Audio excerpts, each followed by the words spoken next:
Breaking news చూస్తున్నాం. రాష్ట్రంలో కూటమి ప్రభుత్వం ఏర్పడి ఏడాది పూర్తవుతున్న సందర్భంగా చేపట్టాల్సిన కార్యక్రమాలు ఖరారు ప్రధాన ఎజెండాగా మంత్రివర్గం ఇవాళ సమావేశం కానుంది. ముఖ్యమంత్రి చంద్రబాబు అధ్యక్షతన సచివాలయంలో జరిగే ఈ భేటీలో ఆంధ్రప్రదేశ్ మంత్రిమండలి రాజధాని అమరావతి నిర్మాణంపై విస్తృత చర్చ జరగనుంది. ఆర్డీఏ 48వ కేటాయింపులకు ఆమోదం తెలపడంతో పాటు తల్లికి వందనం, డిఎస్సి నిర్వహణ తదితర అంశాలపై ప్రధానంగా చర్చ జరిగే అవకాశం ఉంది.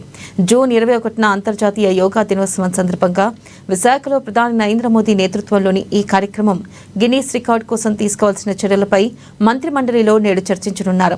అదేవిధంగా ఈ నెల 5న జరిగే ప్రపంచ పర్యావరణ దినోత్సవం సందర్భంగా రాష్ట్ర వ్యాప్తంగా దాదాపు 1 కోటి మొక్కలు నాటే కార్యక్రమంపైన ముఖ్యమంత్రి చంద్రబాబు మంత్రులకు దిశానిర్దేశం చేయనున్నారు.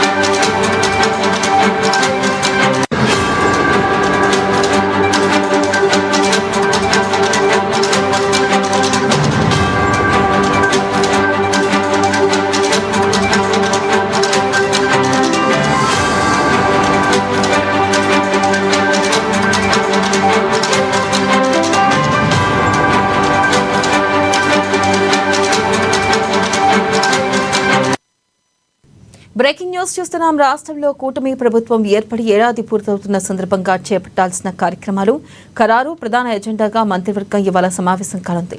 ముఖ్యమంత్రి చంద్రబాబు అధ్యక్షతన సచివాలయంలో జరిగే ఈ భేటీలో ఆంధ్రప్రదేశ్ మంత్రిమండలి రాజధాని అమరావతి నిర్మాణంపై విస్తృత చర్చ జరగనుంది. ఆర్టీఏ 48వ కేటాయింపులకు ఆమోదం తెలపడంతో పాటు తల్లికి వందనం, డిఎస్సి నిర్వహణ తదితర అంశాలపై ప్రధానంగా చర్చ జరిగే అవకాశం ఉంది. జూన్ 21న అంతర్జాతీయ యోగా దినోత్సవం సందర్భంగా విశాఖలో ప్రధాని నరేంద్ర మోదీ నేతృత్వంలోని ఈ కార్యక్రమం గిన్నీస్ రికార్డు కోసం తీసుకోవాల్సిన చర్యలపై మంత్రిమండలిలో నేడు చర్చించనున్నారు. అదేవిధంగా ఈ నెల 5న జరిగే ప్రపంచ పర్యావరణ దినోత్సవం సందర్భంగా రాష్ట్ర వ్యాప్తంగా దాదాపు 1 కోటి మొక్కలు నాటే కార్యక్రమంపైన ముఖ్యమంత్రి చంద్రబాబు మంత్రులకు దిశానిర్దేశం చేయనున్నారు.